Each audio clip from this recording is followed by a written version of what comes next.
الحمد لله الذي هدانا لهذا وما كنا لنهتدي لولا أن هدانا الله سبح قدوس رب الملائكة والروح إن الحمد لله نحمده ونستعينه ونستغفره ونؤمن به ونتوكل عليه ونعوذ بالله من شرور أنفسنا ومن سيئات أعمالنا من يهده الله فلا مضل له ومن يضلل فلا هادي له وأشهد أن لا إله إلا الله وحده لا شريك له وأن محمدا عبده ورسوله اللهم صل على محمد وعلى آل محمد كما صليت على إبراهيم وعلى آل إبراهيم إنك حميد مجيد اللهم بارك على محمد وعلى آل محمد كما باركت على إبراهيم وعلى آل إبراهيم إنك حميد مجيد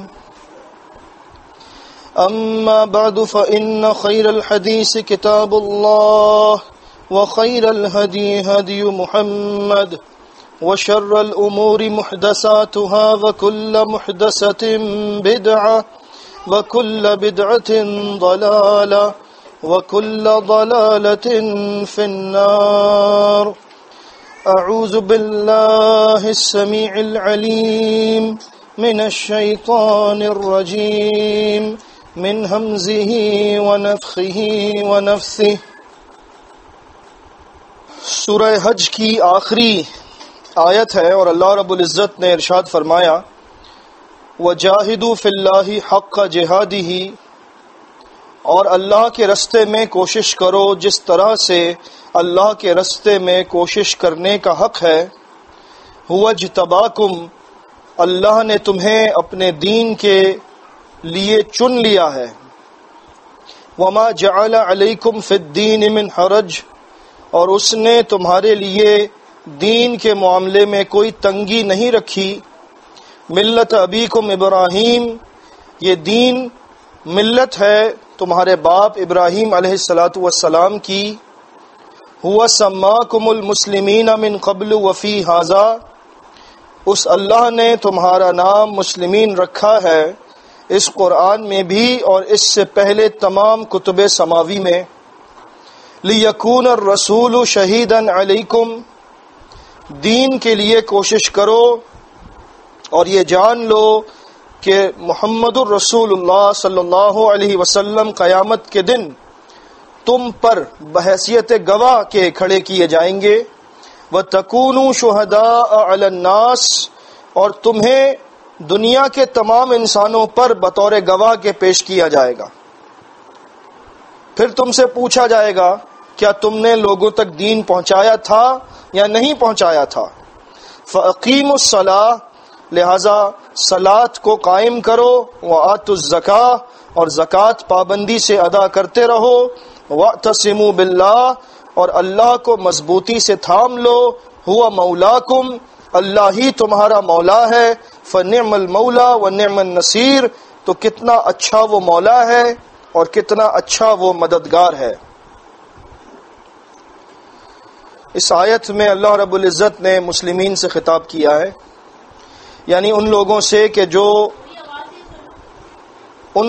کہ جو یہ سمجھتے ہیں کہ وہ اللہ کے دین پر ہیں اور وہ اپنے آپ کو مسلم کہتے ہیں ان سے اللہ رب العزت نے ایک تقاضا کیا ہے کہ اگر تم اپنے آپ کو مسلم کہتے ہو تم اپنے آپ کو اسلام کا علمبردار سمجھتے ہو تو صرف زبانی جمع خرچ سے بات نہیں بنے گی تمہیں وہ سارے کام کرنے ہوں گے جو یہاں پر اللہ رب العزت نے تمہیں حکم دیا جن کاموں کا ان میں سب سے پہلا کام یہ ہے کہ اگر تم مسلمین میں سے ہو اگر تم ملت ابراہیم پر ہو اگر تم دین اسلام پر ہو تو تمہیں اللہ کے رستے میں کوشش کرنی ہوگی جیسے کوشش کرنے کا حق ہے انسان کوشش کرتا ہے لیکن وہ یہ سمجھتا ہے کہ اس کی کوشش بڑی کارگر رہے گی، جبکہ اللہ رب العزت نے جو مطالبہ کیا ہے وہ ایسی کوشش کا ہے جو حق کے ساتھ ہو، ایسی کوشش کا جو اللہ رب العزت کے دین کی سربلندی کے لیے ایسی عمدہ کوشش ہو کہ اس کو اللہ کے پاس شرف قبولیت حاصل ہو جائے۔ یوں تو ہمارے تمام اعمال اللہ کی قبولیت کے محتاج ہیں، کوئی بھی عمل چاہے کتنا ہی عمدہ ہو، جب تک اللہ کی قبولیت اس کو نہیں ملتی وہ عمل بیکار ہے۔ اسی لیے آپ دیکھتے ہیں کہ اللہ رب العزت کے دو بڑے ہی برگزیدہ بندے ابراہیم علیہ الصلوۃ والسلام اور ان کے بیٹے اسماعیل علیہ الصلوۃ والسلام، ان کی ساری زندگیاں قربانیوں اور آزمائشوں سے بھرپور ہیں، اور جب وہ اپنی زندگی کے سب سے اہم ترین مقصد پر عمل پیرا ہیں، جس کے لیے ساری قربانیاں دی گئیں، یعنی بیت اللہ کی تعمیر، اس تعمیر کے دوران وہ اللہ رب العزت سے باوجود اس کے کہ انہوں نے اتنے اعمال کیے کہ ہم اور آپ تصور بھی نہیں کر سکتے، ان پر اتنے سخت حالات آئے اور اس پر وہ صبر و استقامت سے ڈٹے رہے کہ ہم اور آپ ان کے واقعات سنتے ہیں تو دنگ رہ جاتے ہیں کہ ایک اللہ کے بندے کو آگ میں ڈالا جا رہا ہے، اسے حکم دیا جا رہا ہے کہ اپنے نوزائیدہ بچے کو اس کی ماں کے ساتھ جنگل بیابان میں چھوڑ کر آ جائے، اور وہ چلا جاتا ہے۔ جب بچہ بڑا ہوتا ہے اسی بچے کے بارے میں حکم ملتا ہے کہ اس کو ذبح کرو، اور وہ اس پر بھی راضی ہو جاتا ہے۔ ان بڑی بڑی آزمائشوں سے گزرنے کے بعد اللہ رب العزت نے ابراہیم علیہ الصلوۃ والسلام کو درجہ دیا، اور کیا درجہ دیا؟ سورہ بقرہ میں ہے وَإِذِ ابْتَلَىٰ إِبْرَاهِيمَ رَبُّهُ بِكَلِمَاتٍ۔ وہ وقت یاد کیجئے اے رسول صلی اللہ علیہ وسلم جب آپ کے رب نے ابراہیم علیہ الصلوۃ والسلام کی چند باتوں میں آزمائش کی۔ یہ باتیں چند اللہ رب العزت کی نظر میں ہیں اور ہمارے لیے سن کر بھی رونگٹے کھڑے کر دینے والی باتیں۔ ہم سنتے ہیں اور حیران ہوتے ہیں کہ کسی ایک انسان پر اتنی آزمائش۔ ان آزمائشوں میں پورے اترنے کے بعد اللہ رب العزت نے فرمایا قال انی جاعلک للناس اماما فاتمہن۔ ابراہیم علیہ الصلوۃ والسلام ان تمام پر پورے اترے اور اللہ رب العزت نے فرمایا اے ابراہیم میں آپ کو تمام انسانیت کے لیے امام بنا رہا ہوں۔ یعنی منصب امامت ابتلا کے بغیر نہیں ملتا۔ آدمی جب اللہ رب العزت اس کو امامت دیتا ہے کائنات کی، اس سے پہلے امتحان بھی ایسا ہوتا ہے جو ایک امام کا امتحان ہو، اور اگر کوئی بندہ اس پر پورا اتر جائے تو اللہ رب العزت اس کو دنیا آخرت دونوں میں بڑی عزت دیتا ہے۔ تو ابراہیم علیہ الصلوۃ والسلام کو امامت ملتی ہے، اور امامت کے ساتھ جب وہ ان تمام امور پر پورے اترتے ہیں اور اللہ رب العزت کے لیے اپنی زندگی کا سب سے بڑا کام اب کرنے لگے ہیں، اللہ کے گھر کو تعمیر کر رہے ہیں، اور اس کے دوران وہ اللہ سے دعا کرتے ہیں، دونوں باپ اور بیٹا، ربنا تقبل منا انک انت السمیع العلیم، اے ہمارے رب جو کچھ ہم نے کیا ہے یہ سب تو قبول فرما لے، تو سننے والا اور جاننے والا ہے۔ یعنی یہ سب سے بڑی بات ہے کہ سب کچھ ہم نے کر لیا، لیکن اگر تو نے قبول نہ کیا تو سب کچھ بیکار ہے، تو نے قبول کر لیا تو ہر چیز کا فائدہ ہے۔ ربنا وجعلنا مسلمین لک، اے ہمارے رب ہمیں اپنا مسلم بنائے رکھ۔ کتنی بڑی بات ہے انہوں نے جو کی ہے یہاں پر، اور ہم مسلم بننے کے بعد یہ سمجھتے ہیں کہ ہم جنت کے ٹھیکیدار ہیں، چاہے ہم کچھ کریں یا نہ کریں جنت میں ضرور جائیں گے۔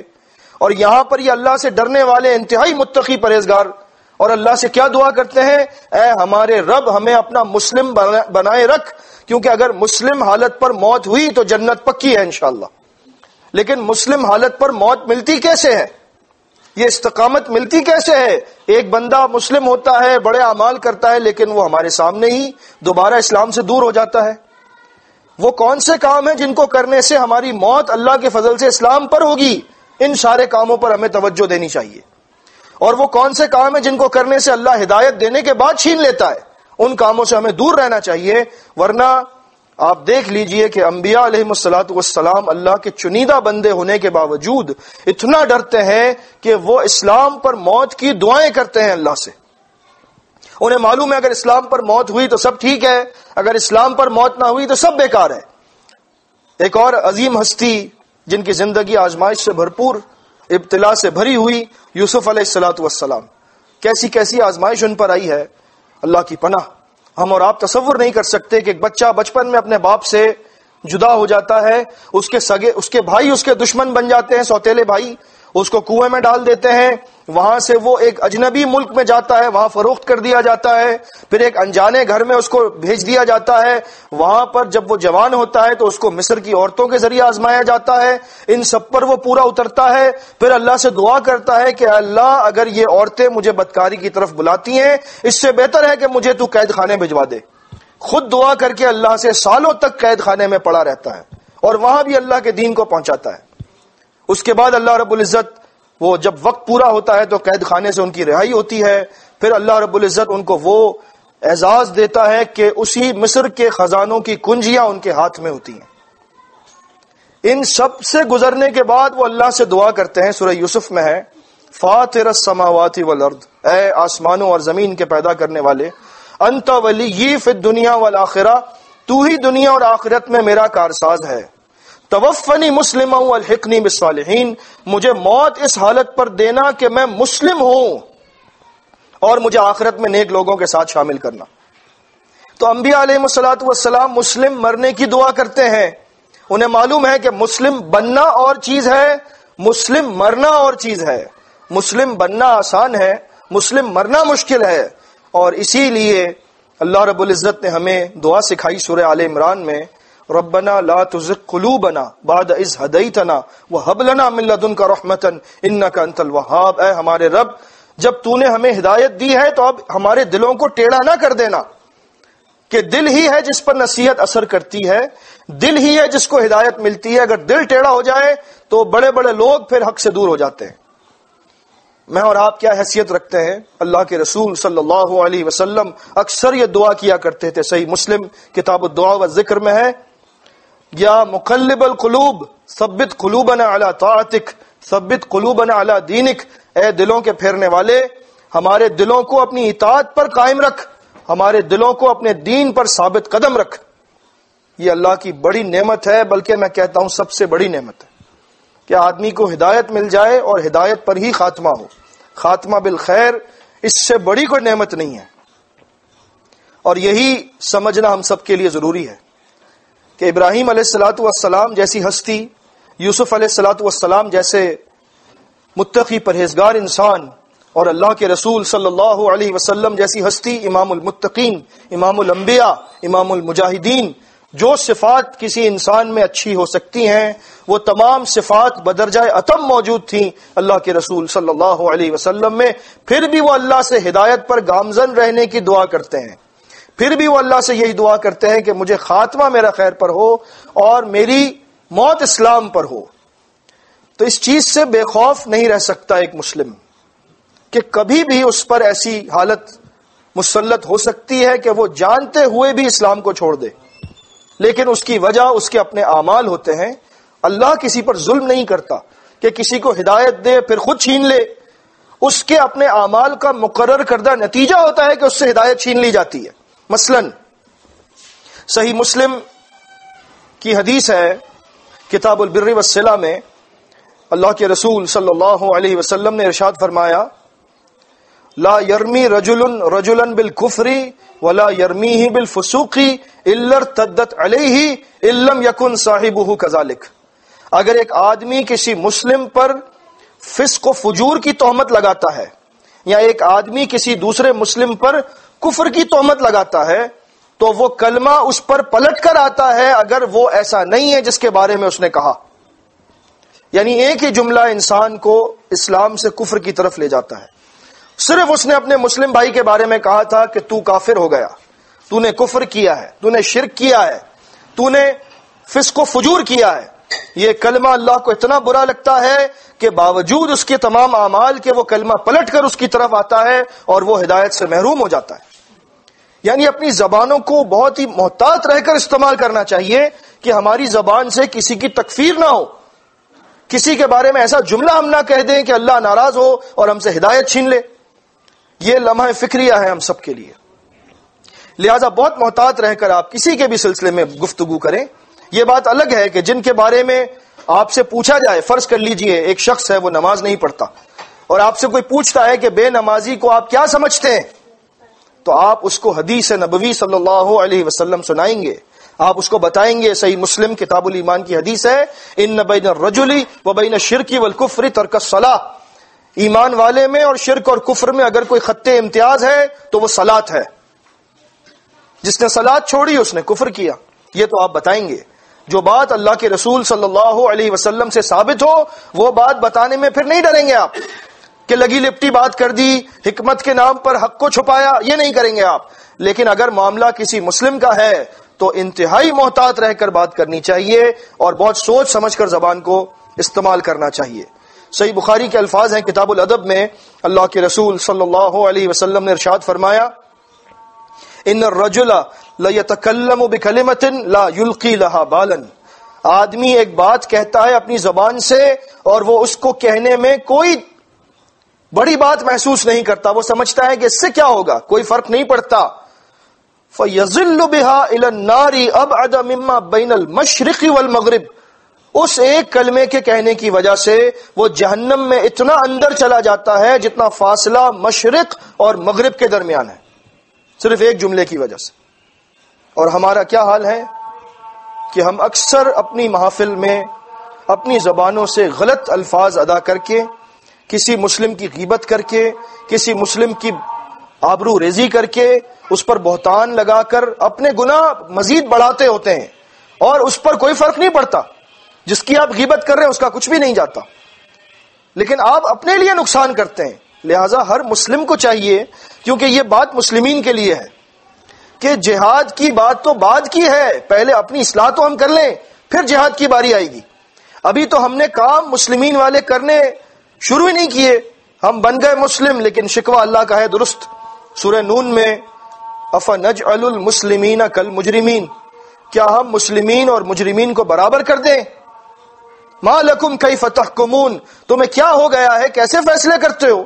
ام لکم کتاب فیہ تدرسون, کیا تمہارے پاس کوئی کتاب ہے جس میں لکھا ہے کہ تم کام مجرمین والے کرو لیکن تمہیں اللہ مسلمین بنا کر رکھے گا؟ ان لکم فیہ لما تخیرون, یا تم سمجھتے ہو کہ تمہاری من مانی باتیں اللہ مان لے گا؟ ام لکم ایمان علینا بالغۃ الی یوم القیامہ ان لکم لما تحکمون, یا تم نے اللہ سے قسمیں لے رکھی ہیں کہ اللہ تمہیں ضرور جنت میں بھیجے گا چاہے تم عمل کیسے بھی کرو. سلہم ایہم بذالک زعیم, اے رسول صلی اللہ علیہ وسلم ان سے پوچھئے کون ہے جو یہ جھوٹ بیان کر رہا ہے, کون ہے جو اس بات کا دعوے دار ہے کہ وہ عمل مجرمین والے کریں لیکن اس کا شمار مسلمین میں ہو؟ ایسا کوئی وعدہ اللہ نے کسی سے نہیں کیا. عمل سے ہی مسلم بنتا ہے اور عمل سے ہی مسلم مرتا ہے. اگر وہ مسلم بننے کے بعد عمل نہیں کرے گا تو وہ مسلم نہیں مر سکے گا. یہ اللہ رب العزت کا اصول ہے, اور اللہ کے لیے دنیا بہت بڑی ہے, وہ ہمارا محتاج نہیں ہے, ہم اس کے محتاج ہیں. اگر ہم یہ سمجھتے ہیں کہ ہم دین کا کام کرتے ہیں تو کام ہوتا ہے, یہ ہماری سب سے بڑی خام خیالی ہے. اللہ رب العزت دوسری قوم لے آتا ہے اور ہمارے سامنے کی باتیں, لوگ اپنے آپ کو بہت کچھ سمجھنے والے وہ ہدایت سے محروم ہو جاتے ہیں, اور اللہ دوسرے لوگ لے آتا ہے دین کا کام کرنے کے لیے. وہ لوگ جو اللہ رب العزت نے جن کی صفات بیان کی سورہ مائدہ میں, یا ایھا الذین آمنوا من یرتد منکم عن دینہ, اے ایمان والوں اگر کوئی شخص تم میں سے اپنے دین سے پھر گیا, یعنی ایمان لانے کے بعد بھی اللہ رب العزت فرما رہا ہے یا ایھا الذین آمنوا میں شمار ہونے کے باوجود بھی یہ بات ہو سکتی ہے کہ آدمی دین سے پھر جائے. اور یہ لمحہ فکریہ ہے کہ ارتداد ایسی چیز ہے جو کسی بھی وقت کسی پر مسلط ہو سکتی ہے. یہ کوئی ایسی بات نہیں ہے کہ جو آپ سمجھ لیں کہ ہم اس سے معمون ہیں, بے خوف ہیں. نہیں, بے خوف نہیں رہنا چاہیے. بے خوف تو فاسق اور فاجر لوگ ہوتے ہیں. ہمیں تو ڈرنا چاہیے کہ کہیں ہم پر ایسا وقت نہ آ جائے کہ اللہ ہم سے ہدایت چھین لے. لہذا اے ایمان والوں, جو کوئی تم میں سے دین سے پھرا, فَسَوْفَ يَأْتِ اللَّهُ بِقَوْمٍ يُحِبُّهُمْ وَيُحِبُّونَهُ, تو اللہ کا کچھ نہیں بگڑے گا. وہ جانے والا اپنی آخرت برباد کرتا ہے. اللہ ان قریب ایسے لوگوں کو لے آئے گا جو اللہ سے محبت کرتے ہوں گے اور اللہ ان سے محبت کرتا ہوگا. اذلۃ علی المؤمنین, وہ ایمان والوں کے لیے بڑے نرم بڑے بااخلاق ہوں گے. عزت علی الکافرین, اور اسلام کے دشمنوں کے لیے بڑے سخت ہوں گے. یجاہدون فی سبیل اللہ, وہ اللہ کے رستے میں جہاد کرتے ہوں گے, کوشش کرتے ہوں گے. ولا یخافون لومۃ لائم, اور کسی ملامت کرنے والے کی ملامت کی پرواہ نہیں کریں گے. لوگ تو بڑی باتیں کرتے ہیں, دل دکھانے والی باتیں کرتے ہیں، کوئی بات نہیں، اللہ رب العزت کے لیے صبر کرنا ہے. وَاصْبِرْ وَمَا صَبْرُكَ إِلَّا بِاللَّهِ وَلَا تَحْزَنْ عَلَيْهِمْ وَلَا تَكُ فِي ضَيْقٍ مِّمَّا يَمْكُرُونَ. اللہ رب العزت نے حکم دیا اپنے نبی صلی اللہ علیہ وسلم کو، آپ صبر کرتے رہیے اور جان لیجئے آپ کا صبر بھی اللہ کی توفیق سے ہے، اور ان کی باتوں پر غم نہ کریں اور اپنے دل کو تنگ نہ کریں آپ اس چیز سے جو کچھ یہ کر رہے ہیں. اللہ رب العزت آپ کے ساتھ ہے. یہ سب آزمائش ہے، اور مبلغین کی اور مسلمین کی آزمائش تو ہمیشہ سے ہوتی آئی ہے، اور آزمائش سے ڈرنا نہیں چاہیے. کیونکہ ابن ماجہ کتاب الزہد کی صحیح حدیث ہے، ابو سعید خدری رضی اللہ تعالیٰ عنہ فرماتے ہیں، ایک شخص نے پوچھا، یا رسول اللہ ای الناس اشد بلان، اے اللہ کے رسول صلی اللہ علیہ وسلم، لوگوں میں سب سے زیادہ آزمائش کس کی ہوتی ہے؟ قال الانبیاء، تو اللہ کے نبی صلی اللہ علیہ وسلم نے فرمایا سب سے زیادہ آزمائش انبیاء کی ہوتی ہے، پھر ان کے بعد جو لوگ اللہ والے ہوتے ہیں اسی طرح ان کے درجات کے اعتبار سے آزمائش ہوتی ہے. تو آزمائش ہر طرح سے آدمی کی ہو سکتی ہے، جیسا دعویٰ ویسی آزمائش. سورہ عنکبوت کی ابتدائی میں اللہ رب العزت نے ہم سے یہ سوال کیا ہے کہ وہ لوگ جو سمجھتے ہیں کہ انہوں نے ایمان کا دعویٰ کر لیا، کیا وہ سمجھتے ہیں حسب الناس ان یترکوا ان یقولوا آمنا وهم لا یفتنون، کہ وہ ایمان کے دعوے پر چھوڑ دیے جائیں گے، ان کی آزمائش نہیں ہوگی؟ وَلَقَدْ فَتَنَّ الَّذِينَ مِن قَبْلِهِمْ، ہر قوم کی آزمائش ہوئی ہے جس نے ایمان کا دعویٰ کیا ہے، تمہاری بھی ہوگی، تمہارے بعد والوں کی بھی ہوگی، کسی کو نہیں چھوڑا جائے گا. کسی کی آزمائش مال سے ہے، کسی کی آزمائش اس کی عزت سے ہے، کسی کی آزمائش اس کے گھر میں ہے، کسی کی آزمائش بیوی بچوں سے ہے، کسی کی آزمائش اس کے کاروبار میں ہے. ہر لحاظ سے بندے کو آزمایا جاتا رہے گا، اس کا دعوی ایمان پرکھا جائے گا، اور جب تک کہ وہ بندہ سونا کھوٹ ملا ہے، جب تک وہ بھٹی سے نہیں گزرے گا وہ کندن نہیں بن سکتا. اللہ رب العزت اپنے مسلم بندے کو آزمائش کی بھٹی سے گزارتا ہے کہ وہ مومن بن جائے اور اللہ رب العزت کے لائق ہو جائے کہ اللہ جب اس کو اپنے پاس بلائے تو اللہ کے پاس اس کے لیے مہمان نوازی تیار ہو. یہی دراصل بات ہے کہ ہمیں اللہ رب العزت کے لائق بننا ہے. اس نے ہمیں اسلام دیا ہے اور ہم کام سارے وہ کر رہے ہیں جو اللہ کو ناراض کرنے والے. تو جن کو علم ہو ان کی پکڑ زیادہ ہوتی ہے، کیونکہ اللہ رب العزت نے فرمایا سورہ فاطر میں، انما یخشی اللہ من عبادہ العلماء، یقیناً اللہ کے بندوں میں اللہ سے سب سے زیادہ وہ لوگ ڈرتے ہیں جو علم رکھتے ہیں. اس سے مراد یہ نہیں ہے کوئی ڈگری ہولڈر ہے، عالم سند یافتہ ہے تو وہی ڈرتا ہوگا، نہیں. اس سے مراد وہ مسلمین ہیں جن کو علم ہے، جن کو علم ہے وہ اللہ سے زیادہ ڈرتے ہیں، اور اگر علم کے باوجود بھی وہ نہیں ڈرتے تو اللہ کی سخت پکڑ کے وہ شکار ہوتے ہیں. اسی لیے آپ دیکھیں گے جابر بن عبداللہ رضی اللہ تعالیٰ عنہ فرماتے ہیں، مصنف ابن ابی شیبہ کی صحیح حدیث ہے کہ اللہ کے رسول صلی اللہ علیہ وسلم کے بارے میں وہ بتاتے ہیں کہ اکثر یہ دعا پڑھا کرتے تھے اللہ کے رسول صلی اللہ علیہ وسلم، اللہم انی اسألک علما نافعا، اے اللہ میں تجھ سے نفع دینے والے علم کا سوال کرتا ہوں، واعوذ بک من علم لا ينفع، اور ایسے علم سے میں تیری پناہ طلب کرتا ہوں جو نفع نہ دے. یعنی آدمی کو علم آ جائے تو وہ اس علم کے مطابق عمل کرے. یہ ہر مسلم کے لیے ہے. آپ اس وقت دنیا کے سب سے زیادہ با علم لوگ ہیں، اگر آپ کو شعور ہو اس بات کا. آپ کے پاس جو کتابیں رکھی ہیں ان کتابوں کو بڑے بڑے سند یافتہ علماء پڑھ کر درس دیتے ہیں. ہم نے خود دیکھا ہے، ہندوستان سے لے کر عرب تک جہاں بھی ہم جاتے ہیں الحمدللہ بفضل اللہ جماعت-ال-مسلمین کی کتابوں کو لوگوں نے اوپر کور چڑھا کر رکھا ہوا ہوتا ہے. اس پر سے جماعت-ال-مسلمین کا اور مسعود احمد صاحب کا نام ہٹا دیتے ہیں کہ کوئی اور پوچھ نہ لے کہ یہ کون سی کتاب ہے، لیکن اندر وہی تفسیر قرآن ہے، وہی منہاج المسلمین ہے، وہی تاریخ الاسلام والمسلمین ہے. ہمیں فخر ہے اس بات پر کہ ہمارے پاس ایسی کتابیں ہیں کہ علماء ان کے محتاج ہیں، لیکن افسوس کہ ہم خود نہیں پڑھتے. ہم دوسروں کو کتابچے دیتے ہیں اور جب وہ پلٹ کر ہم سے سوال کرتا ہے کہ آپ کے کتابچے میں یہ لکھا تھا تو ہم منہ دیکھتے ہیں اس کا، کیونکہ ہم نے خود نہیں پڑھا ہوتا اپنے کتابچے کو، تو اس کو کیا جواب دیں گے. پھر پوچھتے ہیں فون کر کے کہ یہ مسئلہ آیا ہے. آپ نے خود پڑھا ہوتا تو یہ شرمندگی آج نہ ہوتی. اس سے پہلے کہ آپ لوگوں کو تبلیغ کریں پہلے اپنی اصلاح کریں. اس سے پہلے کہ لوگوں کو کتابیں دیں پہلے خود پڑھیں. یہ چراغ تلے اندھیرا ہے جو بہت بری بات ہے. ہمارے گھروں کا کیا حال ہے, ہماری خواتین کا, ہمارے بچوں کا کیا حال ہے. ہم ان کی نمازوں کے معاملے میں کس قدر محتاط ہیں. بچہ اگر اسکول نہ جائے تو اس کو مارا جاتا ہے, وہی بچہ نماز نہ پڑھے تو کچھ بھی نہیں ہوتا.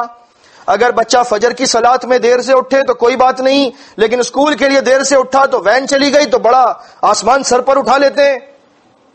یہ سب بتا رہا ہے بل تؤثرون الحیات الدنیا, سورہ اعلیٰ میں ہے, تم دنیا کی زندگی کو ترجیح دیتے ہو, والآخرۃ خیر وابقا, جبکہ آخرت بہتر ہے باقی رہنے والی ہے.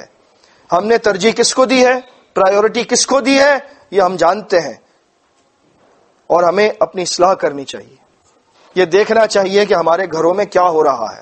ہماری خواتین دین اسلام پر اگر ہوں گی تو ہماری اگلی نسل دین اسلام پر اللہ کی توفیق سے رہے گی انشاءاللہ. لیکن اگر خواتین میں ہی دین نہیں ہوگا تو اگلی نسل کا کیا ہوگا. میں پوچھتا ہوں آپ سے, ابراہیم علیہ الصلوۃ والسلام تو چلے گئے تھے چھوڑ کر اپنی زوجہ کو, اور اسماعیل علیہ الصلوۃ والسلام کو, شیرخوار تھے وہ کس کی تربیت تھی جس کی بنیاد پر اسماعیل علیہ الصلوۃ والسلام ایک چھوٹا سا بچہ اپنے باپ کو اتنی بڑی بات سن کر کہتا ہے یا ابت افعل ما تؤمر ستجدنی انشاءاللہ من الصابرین. سورہ صافات میں, ابا جان جو حکم ملا ہے آپ کر گزرے, اللہ نے چاہا تو آپ مجھے صبر کرنے والا پائیں گے. کس نے تربیت کی تھی؟ ابراہیم علیہ الصلوۃ والسلام تو تھے نہیں. یہ ماں کی تربیت تھی, اس مومنہ ماں کی, اس نیک متقی پرہیزگار عورت کی, جس کی تربیت کی وجہ سے وہ بچہ اتنے بڑے الفاظ کہتا ہے کہ آج بھی ہم سنتے ہیں تو اشکبار ہو جاتے ہیں کہ بڑی مومنہ اور متقی پرہیزگار خاتون ہوں گی وہ جنہوں نے اپنے بچے کی ایسی اعلیٰ تربیت کی. تو کاش کہ ہر مسلم عورت اپنے بچے کی ایسی تربیت کرے کہ اس کو دنیا کی تکلیف تو برداشت ہو جائے لیکن دین کے نام پر سمجھوتا نہ کرے. اگر ہمیں اپنے بچوں کا مستقبل پیارا ہے, دنیا کا مستقبل تو بہت پیارا ہوتا ہے کیونکہ اس کے لیے ہم کماتے ہیں, سب کچھ کرتے ہیں, اعلیٰ تعلیم دلواتے ہیں, اچھے سے اچھا مکان ان کے لیے چھوڑ کر جانا چاہتے ہیں, میرا بچہ کل کسی کے سامنے ہاتھ نہ پھیلائے. لیکن یہ دین ہی سوتیلا ہے جس کے لیے کوئی فکر نہیں ہے کہ اگر کل میرا بچہ جماعت میں نہیں رہا تو میرا کیا ہوگا, کہ اللہ مجھ سے سوال نہیں کرے گا. اور یہاں پر آنے کے بعد پھر اگلا سوال یہ اٹھتا ہے کہ بچوں کی تربیت نہیں ہوتی, اسی وجہ سے وہ باہر شادی کرنے پر بضد ہوتے ہیں. بچوں کی تربیت اچھی کریں گے تو وہ کچھ بھی ہو جائے کبھی یہ مطالبہ نہیں کریں گے کہ مجھے باہر شادی کرنی ہے, کبھی مطالبہ نہیں کریں گے. یہ تربیت کا فقدان ہے جس کی وجہ سے بچے یہ مطالبہ کرتے ہیں, اس خواہش کا اظہار کرتے ہیں. لہٰذا اگر ہم مسلم ہیں تو مسلمین والے کام کریں, مجرمین والے کام نہ کریں. اپنے شب و روز کا احتساب کریں, اپنی زبانوں کا, اپنے شب و روز کا, اپنے ہاتھ اور پیر کا, اپنی کمائی کا, اپنے خرچ کا, اپنے گھر کا, ہر چیز کا احتساب کریں. اور ہم یہ دیکھیں کہ ہم کہاں جا رہے ہیں. ہمیں اللہ رب العزت نے اتنی بڑی نعمت عظمیٰ عطا کی ہے اور ہم اس کے ملنے کے بعد کیا کر رہے ہیں. کتنی بڑی نعمت ہے یہ کہ سورہ مائدہ میں اللہ رب العزت نے ارشاد فرمایا وَأَتْمَمْتُ عَلَيْكُمْ نِعْمَتِي. ساری نعمتیں اللہ کی بڑی ہیں. اللہ کی نعمت اس قدر عظیم ہے کہ میں چھوٹی سی نعمت کا ذکر کرتا ہوں. اگر اللہ رب العزت نے آپ کو یہ آنکھیں عطا کی ہیں, آنکھوں کو چھوڑیے, یہ پلکیں عطا کی ہیں, اگر یہ پلکیں اپنی حرکت کو چھوڑ دیں تو کوئی طاقت دنیا کی نہیں ہے جو ان کو دوبارہ حرکت دے سکے. اور اگر یہ پلکیں حرکت کرنا رک جائیں تو 1 سے 2 منٹ کے اندر آپ کے آنسو نکل آئیں گے اور 10 سے 12 منٹ میں آپ اندھے ہونے لگیں گے. صرف یہ اتنی سی نعمت ہے جو غیر محسوس طریقے سے آپ کو ملی ہوئی ہے. شاید آج تک آپ نے سوچا بھی نہیں ہوگا اس کے بارے میں. یہ چھوٹی سی نعمت, اور اللہ رب العزت فرماتا ہے وَأَتْمَمْتُ عَلَيْكُمْ نِعْمَتِي. وہ نعمت یاد دلاتا ہوں جس پر ساری نعمتوں کا اتمام ہے, جس سے بڑی کوئی نعمت نہیں ہے. وہ کیا ہے؟ وَرَضِيتُ لَكُمُ الْإِسْلَامَ دِينًا. تمہیں اسلام دیا ہے, تمہیں دین دیا ہے, اس سے بڑی کوئی نعمت نہیں ہے. اور ہم ہر نعمت کو لوٹنے کی کوشش کر رہے ہیں. اچھے سے اچھا کھانا, اچھے سے اچھا پہننا, اچھے سے اچھا اوڑھنا, اچھے سے اچھا پینا, اچھے سے اچھا رہنا, لیکن جو سب سے بڑی نعمت ہے اس کو لوٹ نہیں رہے, اس کو چھوڑ دیا ہے. وہ صرف دوسروں کو پڑھانے کے لیے ہے, دوسروں کو بتانے کے لیے ہے, اپنے اوپر نافذ کرنے کے لیے نہیں ہے. لہٰذا جب کبھی آپ کسی پر انگلی اٹھائیں تو یہ سوچیں کہ کچھ انگلیاں آپ کی طرف بھی اٹھتی ہیں اور آپ کو یاد دلاتی ہیں کہ تم میں بھی بہت سے عیب ہیں, تم میں بھی بہت سی خامیاں ہیں، دوسروں کے عیب تلاش کرتے کرتے کہیں تنہا نہ رہ جاؤ، کیونکہ بے عیب تو صرف اللہ کی ذات ہے۔ لہٰذا آپ یہ سمجھ لیں کہ ہمیں اللہ نے مسلم بنایا، ہمیں اللہ نے اسلام دیا، اس نعمت کی قدر کرنی ہوگی، تبھی اللہ رب العزت ہمیں اس نعمت پر قائم و دائم رکھے گا۔ سورہ حج میں اللہ رب العزت نے ارشاد فرمایا وَمِنَ النَّاسِ مَن يَعْبُدُ اللَّهَ عَلَى حَرْفٍ، ایسے لوگ ہیں جو کنارے پر رہ کر اللہ کی عبادت کرتے ہیں، اسلام تو مل گیا ان کو لیکن قدر نہیں کی، اور وہ وسط میں نہیں آتے دائرہ اسلام کے، کیونکہ اللہ رب العزت نے حکم دیا سورہ بقرہ میں ادخلوا فی السلم کافہ، اسلام میں پورے کے پورے داخل ہو جاؤ۔ صرف صلاۃ میں اسلام نہیں ہے، صرف زکوٰۃ میں اسلام نہیں ہے، اسلام تو مکمل اسوہ حسنہ ہے، تو اسلام کے دائرے میں پورے کے پورے داخل ہو جاؤ۔ اگر تم نے ایسا نہ کیا وَلَا تَتَّبِعُوا خُطُوَاتِ الشَّيْطَانِ، تو تم شیطان کے نقش قدم پر چل پڑو گے، إِنَّهُ لَكُمْ عَدُوٌّ مُبِينٌ، وہ تمہارا سب سے کھلا دشمن ہے، لیکن ہم نے اسی کو دوست بنا کر رکھا ہے۔ سارے کام وہ کرتے ہیں جو شیطانی ہیں، اور جو اللہ کے دین کے کام ہیں وہ ہم سے ہوتے نہیں ہیں۔ تو کنارے پر رہ کر عبادت نہیں کرنی ہے، وسط میں آنا ہے۔ اور دین اسلام کا وسط کیا ہے؟ حذیفہ بن یمان رضی اللہ تعالیٰ عنہ نے سوال کیا تھا، صحیح بخاری کتاب الفتن، صحیح مسلم کتاب الامارہ کی حدیث، کہ جب فتنوں کا دور ہوگا، دعاۃ علی ابواب جہنم، کہ دین کے داعی جہنم کے دروازوں پر کھڑے ہوں گے، من اجابہم الیہا قذفوہ فیہا، جو ان کی بات کو مان لے گا وہ اپنے ساتھ اس کو جہنم میں لے جائیں گے۔ انہوں نے سوال کیا صفہم لنا یا رسول اللہ، اے اللہ کے رسول صلی اللہ علیہ وسلم ان کی کچھ صفت بتائیے میں ان سے بچ سکوں۔ تو فرمایا ہم من جلدتنا ویتکلمون بألسنتنا، وہ ہماری ہی قوم کے لوگ ہوں گے، ہماری ہی زبان میں باتیں کرتے ہوں گے، یعنی بظاہر قرآن و حدیث کی باتیں، بظاہر اسلام کی باتیں، دیکھنے میں ہمارے جیسے، لیکن کھڑے جہنم کے دروازوں پر ہوں گے۔ تو وہ دائرہ اسلام کا وسط کیا ہے جس کو میں پکڑ لوں اور میں ان سے بچ جاؤں فتنوں سے؟ تو کیا فرمایا تلزموا جماعت المسلمین و امامہم، یہ ادخلوا فی السلم کافہ کی عملی تصویر ہے۔ تم جماعت المسلمین اور اس کے امام سے چمٹ جاؤ۔ انہوں نے سوال کیا فَإِن لَّمْ تَكُن لَّهُمْ جَمَاعَةٌ وَلَا امام، اگر جماعت اور اس کا امام نہ ہو تو میں کیا کروں؟ فَاعْتَزِلْ تِلْكَ الْفِرَقَ كُلَّهَا وَلَوْ أَن تَعَضَّ بِأَصْلِ شَجَرَةٍ حَتَّى يُدْرِكَكَ الْمَوْتُ وَأَنْتَ عَلَى ذَلِكَ۔ حذیفہ، اگر جماعت المسلمین اور اس کا امام نہ ہو پھر کسی کے پیچھے مت جانا، اگر وہ ہے تو واحد فی الجنہ، وہی جنت میں جانے والی ہے، اسی سے چمٹنا ہے۔ اگر وہ نہیں ہے تو پھر کسی کے ساتھ نہ چمٹنا یہ سوچ کر کہ اس کے پاس 80% اسلام ہے، اس کے پاس 90% اسلام ہے، اس کے پاس بھی اسلام ہے، ایسی کوئی بات نہیں بتائی اللہ کے رسول صلی اللہ علیہ وسلم نے۔ اگر جماعت المسلمین اور اس کا امام ہے تو فبہا چمٹ جائیے، اگر نہیں ہے تو پھر کسی کے ساتھ شامل نہ ہو، اگرچہ تمہیں درختوں کی جڑیں چبا چبا کر زندہ رہنا پڑے، یہاں تک کہ تمہاری موت آ جائے، لیکن تم رہو تمام فرقوں سے معتزل، سب سے اعتزال کر کے سب سے دور۔ اگر کسی فرقے میں شامل ہو گئے تو موت اسلام پر نہیں ہو سکتی۔ آپ سوچئے، یہ سوال اپنے آپ سے کریں، اگر آج جماعت المسلمین نہ ہوتی تو آپ کیا کرتے؟ کتنی مشکل میں آپ پڑ جاتے، جس مشکل کا واضح اشارہ فرمایا اللہ کے رسول صلی اللہ علیہ وسلم نے کہ تمہیں درختوں کی جڑیں بھی چبانی پڑ سکتی ہیں، یعنی لوگ تمہارا کھانا پینا بند کر دیں گے۔ تم دکان پر جاؤ گے راشن لینے تو کہیں گے اس کو نہیں دینا، یہ ہمارے فرقوں کو برا کہتا ہے، اس کو بھوکا مار دو، رشتے نہیں کرنے اس کے ساتھ، کوئی تعلق نہیں ہے، کوئی ناتا نہیں ہے، اس کو بس مار دو، کسی طرح ختم ہو جائے۔ یہ ایسے وقت میں بھی فرقوں میں شامل نہ ہونا۔ تو سوچئے کہ جماعت المسلمین کتنی بڑی نعمت ہے کہ آپ کو اس موت سے بچایا اللہ نے جماعت المسلمین کے توسط سے۔ اللہ نے آپ کو زندگی عطا کی ہے اسلام پر، اجتماعیت عطا کی ہے وہ کہ جس کا ثبوت صحابہ کرام سے ملتا ہے رضی اللہ تعالیٰ عنہ مجمعین۔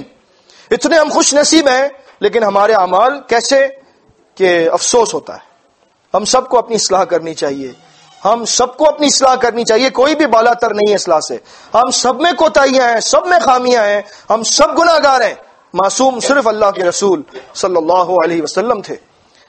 لیکن بات اتنی سی ہے کہ اللہ رب العزت نے فرمایا، سورہ حج کی آیت آپ سن رہے تھے، کہ لوگوں میں سے بعض ایسے ہیں جو کنارے پر رہ کر اللہ کی عبادت کرتے ہیں، فَإِنْ أَصَابَهُ خَيْرٌ يَطْمَئَنَّ بِهِ، جو کنارے پر رہتا ہے جماعت سے چمٹتا نہیں ہے، بس دور ہی رہتا ہے، جمعے کا مسلم ہے، جمعے کو نماز پڑھنے آیا، اس کے بعد اگلے جمعے تک کوئی خبر نہیں ہے اس کی. اجتماعات میں بلایا تو آنے کے لیے وقت نہیں ہے، تربیت کے لیے بلایا تو فرصت نہیں ہے. اگر اس سے کہا کہ اللہ کے راستے میں خرچ کرو تو دل اس کا منقبض ہو جاتا ہے، جیب اس کی تنگ ہو جاتی ہے، ہاتھ اس کے رک جاتے ہیں. ایسی صورتحال میں فرمایا اللہ کے رسول صلی اللہ علیہ وسلم نے، صحیح مسلم کتاب الایمان کی حدیث ہے، اس کے بعد اس آیت کو میں مکمل کرتا ہوں. بادروا بالاعمال فتنا، فتنوں کے آنے سے پہلے نیک اعمال میں سبقت حاصل کرو. ہماری سبقت کس میں ہے دنیا میں؟ اگر اس کے پاس 2 مکان ہیں تو میرے پاس 4 ہونے چاہیے، اس کے پاس 2 گاڑیاں ہیں تو میرے پاس 4 ہونی چاہیے، میرا سٹیٹس بلند ہو، معاشرے میں میری عزت ہو، لوگ مجھے بڑے اچھے ناموں سے پکاریں اور میں کبھی دنیا میں رسوا نہ ہوں. یہ ہماری ترجیحات ہیں، یہ ہماری دوڑ ہے. اور اللہ رب العزت نے ہمیں حکم کیا دیا تھا، بادروا بالاعمال، دنیا کے پیچھے نہیں بھاگنا، دوڑ دنیا کی نہیں ہونی چاہیے. وفی ذالک فلیتنافس المتنافسون، سورہ مطففین میں ہے. اگر بھاگنا ہے تو اس کے پیچھے بھاگو. کس کے پیچھے؟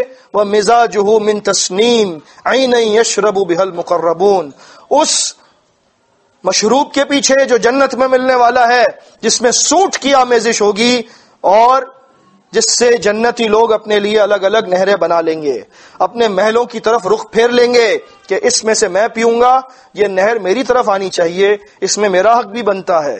ایسے مشروب کے پیچھے دوڑو. اللہ رب العزت نے جنت کی دوڑ میں ہمیں لگایا تھا، ہم نے جنت کی دوڑ کو ترک کر دیا، دنیا کی دوڑ میں لگ گئے. لہذا فتنوں سے بچنے کے لیے دائرہ اسلام کے وسط میں آنا ہوگا. آیت اور حدیث کا مفہوم ایک ہی ہے. دائرہ اسلام کے وسط میں آئیے، جماعت-ال-مسلمین اس کے امام سے چمٹ جائیے. دائرے کے کنارے پر رہیں گے تو اللہ کے رسول صلی اللہ علیہ وسلم فرما رہے ہیں کہ فتنوں کے آنے سے پہلے نیک اعمال کر لو، وسط میں آ جاؤ، ورنہ یصبح الرجل مؤمنا ویمسی کافرا، کبھی بھی خبر مل جائے گی سننے کو کہ صبح کو جماعت میں تھے، شام کو واپس چلے گئے، اور یمسی مؤمنا ویصبح کافرا، یا شام کو جماعت میں تھے، صبح کو باہر چلے گئے. یبیع دینہ بعرض من الدنیا، دنیا کے لیے دین کو بیچیں گے. دنیا کے لیے دین کو بیچنا کیا ہے؟ اس کا یہی مفہوم نہیں ہے کہ آدمی پیسے ملے تو اس نے دین چھوڑ دیا. یبیع دینہ بعرض من الدنیا کے اندر بہت سی باتیں ہیں. ایک آدمی کی عزت پر حرف آتا ہے تو وہ جماعت سے دور ہو جاتا ہے.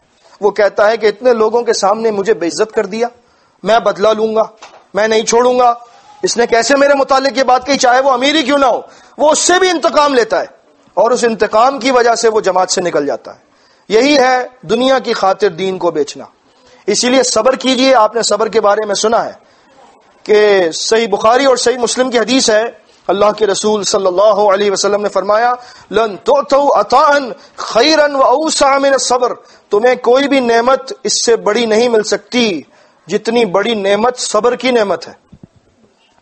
صبر کرنا پڑے گا. صبر کے بغیر کوئی بھی بندہ جماعت میں اور اسلام میں نہیں رہ سکتا. آزمائش ہوگی، آزمائش میں پورا اتریں گے جب صبر کر سکتے ہوں گے. سورہ حج کی آیت آپ سن رہے تھے، فَإِنْ أَصَابَهُ خَيْرٌ اطْمَأَنَّ بِهِ، کنارے پر رہنے والا مسلم، وسط میں نہ آنے والا، اعمال میں پیچھے رہنے والا، جمعے کا مسلم، اگر اس کو بھلائی پہنچتی ہے جماعت میں آنے کے بعد، اسلام میں آنے کے بعد، تو کیا کہتا ہے؟ یہ تو بڑا اچھا دین ہے، بڑی اچھی جماعت ہے، جب سے اس میں آیا ہوں کاروبار خوب چل رہا ہے اور بڑا خوش رہتا ہے. وَإِنْ أَصَابَتْهُ فِتْنَةٌ، اگر اس کو آزمائش پہنچے، اسلام قبول کرنے کے بعد کاروبار ٹھپ ہو جائے، گھر میں مسئلے مسائل کھڑے ہو جائیں، تو کیا کرتا ہے؟ صبر نہیں کرتا. کیونکہ صبر وہ کرے گا جو وسط میں ہے.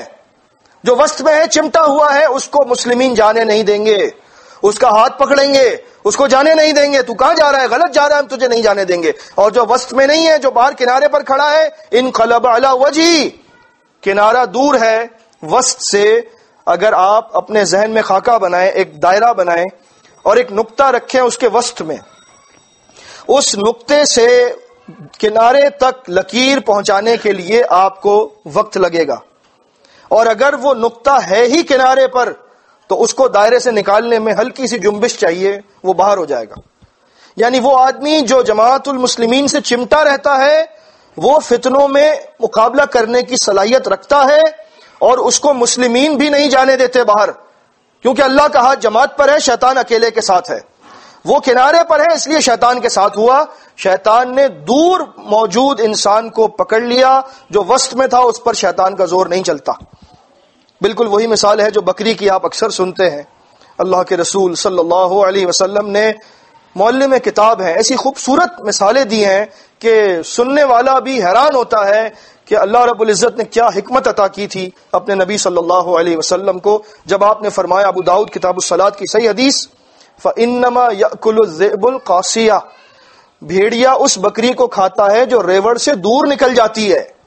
وہی بات دائرہ اسلام کے وسط میں ہوتا تو شیطان نہ کھاتا اس کو، کنارے پر تھا تو شیطان نے اپنا نوالا بنا لیا. بکری چرواہے کے ساتھ چمٹی رہے گی تو بھیڑیے کے حملے کے وقت چرواہا اس کو بچا سکتا ہے، کیونکہ بھیڑیا چرواہے کے قریب نہیں آئے گا. جو بکری چرواہے سے زیادہ دور ہے امکان ہے کہ بھیڑیا اسی کو کھائے گا، اور امکان یہ بھی ہے کہ وہ بکری خود چرواہے سے دور ہو جائے اور یہ سوچ کر کہ مجھے چرواہا مرضی سے میری پانی نہیں پینے دیتا، چرنے نہیں دیتا، جہاں چاہتی ہوں رکنے نہیں دیتا، ڈنڈا دکھاتا ہے اور لے جاتا ہے جہاں اس کا دل کرتا ہے، تو میں چرواہے کو چھوڑ دیتی ہوں، اپنی مرضی سے جب دل چاہے گا رک جاؤں گی، جب دل چاہے گا پانی پی لوں گی، جب دل چاہے گا چر لوں گی. اور وہ اسی وجہ سے ریوڑ آگے نکل جائے گا، بکری پیچھے کہیں رہ جائے گی، اور بھیڑیے کو پتہ لگ جائے کہ بکری اکیلی ہے تو وہ اس کو کبھی نہیں چھوڑتا. یہی مثال دی ہے اللہ کے رسول صلی اللہ علیہ وسلم نے کہ جماعت سے چمٹنا مسلمین کی اولین ذمہ داری ہے. دوبارہ یاد رکھیں کہ آپ نے جس بنیاد پر لوگوں کو جماعت کی دعوت دی ہے آپ خود اس بنیاد کو بھولتے جا رہے ہیں. آپ لوگوں کو کس بنیاد پر دعوت دیتے ہیں؟ کون سی حدیث پڑھ کر بلاتے ہیں؟ تلزموا جماعت-ال-مسلمین و امامہم، اور خود کتنا چمٹتے ہیں امام سے؟ یہ سوال ہم اپنے آپ سے کریں. اللہ رب العزت بڑا ناراض ہوتا ہے ان بندوں سے جو لوگوں کو نصیحت کرتے ہیں اور خود عمل نہیں کرتے. سورہ صف میں اللہ رب العزت نے فرمایا یا ایھا الذین آمنوا لم تقولون ما لا تفعلون، ایمان والو ایسی باتیں کیوں کرتے ہو جن پر تمہارا اپنا عمل نہیں ہے. لوگوں کو تو تم دعوت دیتے ہو اجتماعیت کی، محبت کی، بھائی چارے کی، اور خود اندر بیٹھ کر کیا کرتے ہو؟ ایک دوسرے کی غیبتیں، ایک دوسرے پر بہتان، ایک دوسرے کی بے عزتی، آبرو ریزی. ان کاموں کے لیے اللہ نے تمہیں اسلام دیا تھا. تمہیں اسلام اللہ نے دیا دنیا پر پھیلنے کے لیے، دنیا پر چھا جانے کے لیے، تم آپس میں ہی لڑ رہے ہو. یہ کیسا اسلام ہے؟ صحیح کہا کسی مغرب زدہ شخص نے کہ اسلام سب سے اچھا دین ہے اور سب سے برے اسلام کے ماننے والے. لیکن یہ بات جماعت-ال-مسلمین پر سچی نہیں ہونی چاہیے، ورنہ اللہ کی ناراضگی دگنی ہوگی، کیونکہ باہر والوں کو تو کچھ بھی نہیں پتا اور ہمیں سب کچھ معلوم ہے. علم آ جانے کے بعد جو بے عملی کرتا ہے اس پر اللہ کی زیادہ بڑی پکڑ آتی ہے. لہٰذا اس بات کو سمجھ لیجئے کہ قول اور فعل کا تضاد مسلمین میں نہیں ہونا چاہیے. جب آپ دوسروں کو محبت کی دعوت دیتے ہیں تو خود بھی محبت پر کاربند رہیے. اللہ کے رسول صلی اللہ علیہ وسلم نے ارشاد فرمایا، ابن حبان اور ابن ماجہ کی اور ترمذی کی صحیح حدیث ہے، ابو دردہ رضی اللہ تعالیٰ عنہ فرماتے ہیں کہ پوچھنے والے نے پوچھا اللہ کے رسول صلی اللہ علیہ وسلم سے، اور اللہ کے رسول صلی اللہ علیہ وسلم نے جواب دیا، الا اخبرکم بافضل من درجۃ الصیام والصلاۃ والصدقہ، کیا میں تمہیں ایسے عمل کی خبر نہ دوں جو اللہ کی نظر میں افضل ہے روزے سے، نماز سے اور صدقے سے. یعنی یہ ہماری نمازیں، یہ ہمارے روزے، یہ ہمارے صدقات، ان سب سے بہتر ایک عمل ہے میں تمہیں بتانا چاہتا ہوں. تو صحابہ کرام رضی اللہ تعالیٰ عنہم نے فرمایا بلا یا رسول اللہ، اے اللہ کے رسول صلی اللہ علیہ وسلم ضرور بتائیے. دیکھیں علم تو ان کو بھی تھا لیکن ان کے علم کے ساتھ عمل تھا. علم ہمیں بھی ہے لیکن علم کے ساتھ عمل نہیں ہے. سب سے برا وہ علم ہے جو انسان کو عمل پر نہ ابھارے، اور اس پر مسلمین بڑے مجرم بنتے ہیں کہ ہمیں جتنا علم ہے اگر کاش کہ اتنا عمل ہو جائے تو یقین کیجئے کہ دنیا کا نقشہ بدل جائے. لیکن یہی تو افسوس ہے. تو صحابہ نے پوچھا بتائیے اللہ کے رسول صلی اللہ علیہ وسلم. بالکل بتائیے، ہم عمل کریں گے اس بات پر. وہ چیز جو صدقے سے، روزے سے اور نماز سے زیادہ افضل ہے وہ کیا چیز ہے؟ اصلاح ذات البین، آپس کے تعلقات کو اچھا رکھنا. فإن فساد ذات البین ہی الحالقہ، کیونکہ آپس کے تعلقات کو خراب کرنا، آپس میں فساد کا بیج بونا، یہ مون کر رکھ دیتا ہے. لا اقول تحلق الشعر، میں یہ نہیں کہتا کہ یہ چیز بالوں کو مونتی ہے، کیونکہ بال مون دیے جائیں تو واپس آ سکتے ہیں. ولیکن اقول تحلق الدین، آپس کے تعلقات کی خرابی دین کو مون کر رکھ دیتی ہے. جب دین کو مونڈ دیا جائے تو کچھ بھی باقی نہیں رہتا. جب دین کا ستون ہی ختم ہو گیا تو عمارت کیسے قائم رہ سکتی ہے؟ ہم اپنے ہاتھوں سے جماعت-ال-مسلمین کے ستونوں کو ہلا رہے ہیں، ہم اپنے ہاتھوں سے اس عمارت کو گرانے کی کوشش کر رہے ہیں، اور پھر ہم کہتے ہیں کہ اللہ تعالیٰ کیوں ناراض ہے، کیوں جماعت-ال-مسلمین ترقی نہیں کرتی؟ ترقی تو کر رہی ہے الحمدللہ. ہم تماشائی بن کر خاموش بیٹھے ہیں اور شاید دیکھ رہے ہیں کہ آگے ہونے کیا والا ہے. ایسے انتظار نہ کیجیے، آگے بڑھ کر معاملات کو سنبھالیں. آپ کو اللہ رب العزت نے چنا ہے. وہی خطاب اللہ رب العزت کا دوبارہ یاد کیجئے، هو اجتباکم، اللہ نے تمہیں چنا ہے، تم اللہ کے چنیدہ لوگ ہو، اور اپنے کام دیکھو تم کیسے کرتے ہو. آپ نے اس جملے کی طاقت کو محسوس نہیں کیا آج تک کہ اللہ نے تمہیں چنا ہے. تصور نہیں کر رہے آپ کہ آپ کو اللہ نے کتنا بڑا اعزاز دیا ہے. اتنی بڑی دنیا ہے، اربوں انسان ہیں، سینکڑوں ممالک ہیں، ہزاروں شہر ہیں، اور اسلام کا نام لینے والے کتنے ممالک ہیں، کروڑوں انسان ہیں، بلکہ اربوں میں ان کی گنتی چلی جاتی ہے، اور اللہ رب العزت نے چند لوگوں کو چنا ہے. یہ کتنا بڑا اعزاز ہے. اور اس اعزاز کے ملنے کے بعد مسلمین کیا کر رہے ہیں؟ بالکل سچ ہے جو اللہ رب العزت نے فرمایا کہ ہم مسلمین ہیں لیکن اعمال مجرمین والے ہیں، اور ایسے مجرمین سے اللہ رب العزت راضی نہیں ہوتا. لہٰذا جب اللہ نے ہمیں مسلم بنایا ہے تو مسلمین والے اعمال کیجئے. جب اللہ رب العزت نے ہمیں دین دیا ہے تو اس کی قدر کیجئے. اس کی قدر ایسے کیجئے کہ جیسے کرنے کا حق ہے. اس کو لے کر آگے بڑھیے، لیا جائے گا تجھ سے کام دنیا کی امامت کا. یہ سب باتیں ہمیں معلوم ہے. اللہ رب العزت ہم سے کچھ بڑا کام لینا چاہتا ہے، اور ہمارے اندر وہ صلاحیت اللہ رب العزت خود پیدا کرے گا کہ ہم بڑی بڑی طاقتوں سے نمٹ سکیں گے انشاءاللہ. لیکن پہلے اپنے آپ کو ٹھیک کر لیں، اپنے آپ پر غور کریں، اپنے گھر پر غور کریں، اپنے معاملات پر غور کریں، اپنی نمازوں پر غور کریں، اپنی شب و روز پر غور کریں. جب ہم نے وہ مقام حاصل کر لیا جو اللہ رب العزت ہمیں دکھانا چاہتا ہے، جس مقام پر وہ ہمیں دیکھنا چاہتا ہے، تو جب فرشتے بدر اور احد میں اتر سکتے ہیں تو فرشتے آج بھی اتر سکتے ہیں. ان کے لیے دروازے بند نہیں کیے اللہ نے، نہ اللہ کی رحمت کے دروازے کبھی بند ہوں گے. لیکن یہ ہمارے ایمان کی کمزوری ہے، ورنہ یقین کیجئے وہ بھی ہماری طرح کے انسان تھے. جو بدری صحابی تھے ان کا بھی دل تھا، ان کے بھی بیوی بچے تھے، ان کے بھی کاروبار تھے، ان کی بھی عزت تھی، سب کچھ تھا. لیکن وہ کیا لوگ تھے؟ انہوں نے اپنا سب کچھ اللہ کے لیے لٹا دیا. اور آج ہم اپنا وقت بھی اللہ کے لیے نہیں دے سکتے. جو وقت نہیں دے سکتے وہ جان کیا دیں گے؟ جو وقت نہیں دے سکتے وہ مال کیا دیں گے؟ وقت کی قربانی تو سب سے آسان قربانی ہے، اس پہ تو کوئی خرچہ بھی نہیں ہوتا. لیکن ہمارے پاس تو وقت بھی نہیں ہے، اور فضول محفلوں میں بیٹھنے کے لیے بہت وقت ہے، غلط کاموں کے لیے راتوں تک ہم جاگتے رہیں گے. لیکن اگر ہمیں کسی دینی محفل میں بلایا جائے تو ہمارے پاس وقت نہیں ہوتا. اور اسی بنا پر اللہ رب العزت کی ناراضگی نظر آ رہی ہے کہ مسلمین کے اندر جو بے عملی ہے، اس بے عملی کی بنا پر کہیں ان سے ہدایت چھین نہ لی جائے، جیسے ہمارے سامنے لوگ عبرت کا نشان بن چکے ہیں. یہ بے عملی ہے جو انسان کو ہدایت سے محروم کروا دیتی ہے. اللہ کسی پر ظلم نہیں کرتا. آپ سب سے میری گزارش ہے اور اللہ سے یہ دعا ہے کہ اللہ رب العزت مجھے اور آپ کو ان باتوں کو سمجھنے کی توفیق عطا فرمائے، اور ہمیں جب اس نے مسلم بنایا ہے تو مسلم حالت پر موت بھی دے. اسلام کی ہم صحیح معنوں میں قدر کر سکیں، اور اسلام کے لیے وہ کر سکیں جو ہمارے اسلاف کر کے چلے گئے. اگرچہ وہ کام ہم ان کی نقل نہیں کر سکتے، ان کی طرح کے ہم کام نہیں کر سکتے، لیکن کوشش کرنی ہوگی. اسی طرح سے ہم جب جمعے کے دن جنت میں بازار لگے گا انشاءاللہ تعالی، تو اللہ کے نبی صلی اللہ علیہ وسلم اور صحابہ کرام کے ساتھ اگر ہمیں بھی اس بازار میں خرید و فروخت کے لیے جانا ہے تو کچھ کام ایسے کرنے ہوں گے کہ اللہ ہمیں بھی وہاں جانے کے لیے اجازت دے دے. کچھ اور نہیں کر سکتے، کم از کم یہ تو کر سکتے ہیں کہ اپنے آپ پر اسلام کو نافذ کریں، اپنے گھر پر اسلام کو نافذ کریں. یہ پہلا مرحلہ ہے. اگر اس پر کامیاب ہو گئے تو پھر اللہ ہم جیسے ناتواں لوگوں کو وہ قوت عطا کر سکتا ہے کہ جس کے ذریعے ساری دنیا پر اسلام نافذ ہو جائے. اقول قولی ھذا واستغفر اللہ لی ولکم.